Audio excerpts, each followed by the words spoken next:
大家好啊，多謝返嚟香港事我哋嘅頻道啊。咁如果中意我哋嘅片呢，記住撳住個鐘仔 subscribe 同埋訂閱我哋嘅頻道，咁就會收到最新嘅片啦。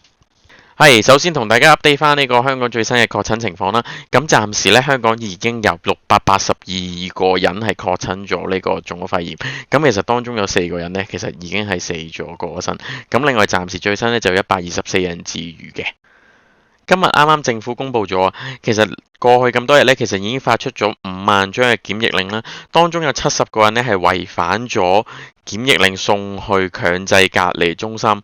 咁政府咧就直接會票控呢班人嘅。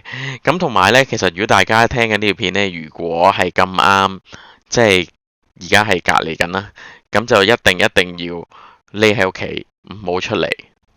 另外，啱啱前幾日先實施嘅4人集會規定啊，其實咧就唔排除今次係唔警告添啊，直接票控啊，直接發出2000蚊嘅定額傳票，就直接票控你聚集，咁去防止呢個疫情進化。咁今日何柏良醫生呢，咁喺商台嘅節目度講過呢，其實有美國研究，譬如一啲飛沫啦，冇戴口罩係6個階磚嘅距離呢，適用於喺冇戴口罩嘅時候，就可以減低個飛沫嘅傳播風險。但係譬如而家香港呢排咁鬼潮濕啊，跟住又無理嘅天氣啊，咁其實呢，加埋呢，如果譬如喺街度有人咳嘅話呢，其實飛沫嘅速度呢，就會加到好似1秒可以飛30米咁遠喎，哇！1秒飛30米喎，咁跟住佢嘅形容呢，根本就好似超級跑車咁嘅速度，咁所以大家如果真係出街食嘢嗰陣呢，就真係要教。仲有啊，阿何醫生啊，佢呢就講過呢，就話其實如果而家喺呢個唔通風嘅環境啦，加埋潮濕天氣啦，跟住其實係冇人可以避得過而家呢啲咁嘅高速飛沫啊。頭先佢講其實根本已經係超級跑車咁快，根本上正常人係冇可能避得到超級跑車啦。所以其實佢話好明白，其實而家呢啲譬如可能係1.5米嘅隔離，即係喺啲台度台同台之間要1.5米隔離，要咁嘅措施令到啲食肆咧就非常之嚴峻啦，或者可能影響咗啲食肆嘅生意啦。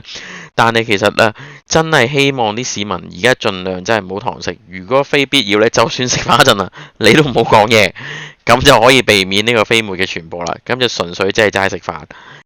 下個月咧4號咧就係香港基本法嘅頒布30週年啦。咁啊，基本法委員會前委員呢，咁啊姚允平呢，就早前係喺紫荊雜誌度撰文啊。就講述啊，中央管治香港呢，唔可以簡單只係理解為港人治港、高度自治咁簡單。佢提到話，其實呢個並唔係基本法嘅本意啊。其實香港人嘅高度自治呢，其實應該係要遵從一國同埋中國憲制秩序嘅為大前提啦。如果脫離咗中國同埋憲法、基本法，香港嘅高度自治呢，其實只會變咗空中樓閣。又講到話，中央全面行使管治香港嘅憲法權利時呢，就應該尊重同埋保障香港人嘅本身係高度自治。認為啊，本身如果有啲嘢係需要理直氣壯地管，就應該理直氣壯地同香港人講。如果有啲嘢唔應該管，就放手俾翻香港人自己處理啊。咁其實香港呢，係必須尊重同埋維護本身中央嘅決定啦。其實啊，喺另一邊廂啊，本身何君堯呢，上2個禮拜呢，就已經係就呢個23條立法呢已經大肆宣傳啦。咁我哋揾咗呢香港政研會啦，同埋新界關注大聯盟呢，好多個團體夾埋咗，就成立咗個新團體，叫23同盟。咁喺網上呢，就發起咗呢個大支持呢個23條立法嘅呢個聯署啊。佢嗰陣呢仲聲稱啊，已經有人數超過100萬人去支持呢一件事啦。咁跟住上2個禮拜仲開咗記者招待會呢，就同大家講，其實喺本身香港好多地方呢，就已經設立咗街站啦，叫大家踴躍就簽名支持呢一件。今日當場啊，香港政研會嘅主席咧鄧德成咧就表示啊，團體喺20日裏邊已經收到100萬個簽名啊，當中有23% 咧係嚟自香港人，咁大概就有23萬人度啦。咁有14萬人呢就係內地人嚟嘅，其餘大部分呢就嚟自海外。咁件事呢就發酵咗差唔多2-3個禮拜啦。咁今日呢就到林鄭開始去回應翻23條啦呢件事啦。咁今日呢佢就喺呢個今朝嘅記者會度講啊，其實基本法係確保一國兩制呢香港繁榮穩定嘅憲制文件啊。咁但係呢受到疫情嘅影響啊，基本法頒布30週年嘅宣傳工作呢就應該要推遲啦。咁佢覺得啊，咁23條仲未立到法呢，就感到非常之可惜。咁但係呼籲大家咁其實就應該集中精神係全力抗疫。阿特朗普咧就漏嘢咧，就喺香港時間咧，琴晚咧啱啱就延長咗呢個社交隔離營啦。咁由原本嘅4月12號咧就延長到4月30號，咁就希望咧可以壓制到呢個新型肺炎嘅情況啦。咁同埋特朗普啊，根本係自打嘴巴啦。佢原本預計啊，復活前咧就已經可以搞掂啊，咁令全美國咧就可以復甦。咁但係咧，其實另一邊廂，其實佢啱啱琴晚就已經發布咗呢個消息啦。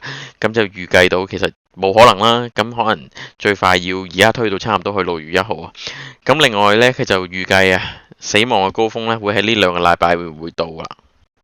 同埋佢呢兩日啊，都喺網上發布消息咧，佢話佢見到啲醫院啊載住屍體嘅車啊，都感到害怕。咁其實咧就預計佢原本可能希望就將個死亡人數啦壓喺呢個20萬嘅樓下啦。咁但係如果譬如可能美國做到10萬以下嘅話咧，就已經係交足功課，已經覺得做得好好添啊！咁突然間啊，喺今朝嘅記者會度啊，有記者問佢啊，再三問佢啊，喂，而家啲數字上得咁快，已經去到突破埋16萬，喂，會唔會可能叫全民戴口罩啊？一改之前嘅口風，唔需要戴口罩啊？佢係咁多過往以嚟啊，第一次啊話會考慮叫美國人戴口罩啊！哇，莫非佢真係肯改？哇，即係如果肯改嘅話，就係一個大新聞啦。咁大家可以拭目以待啦。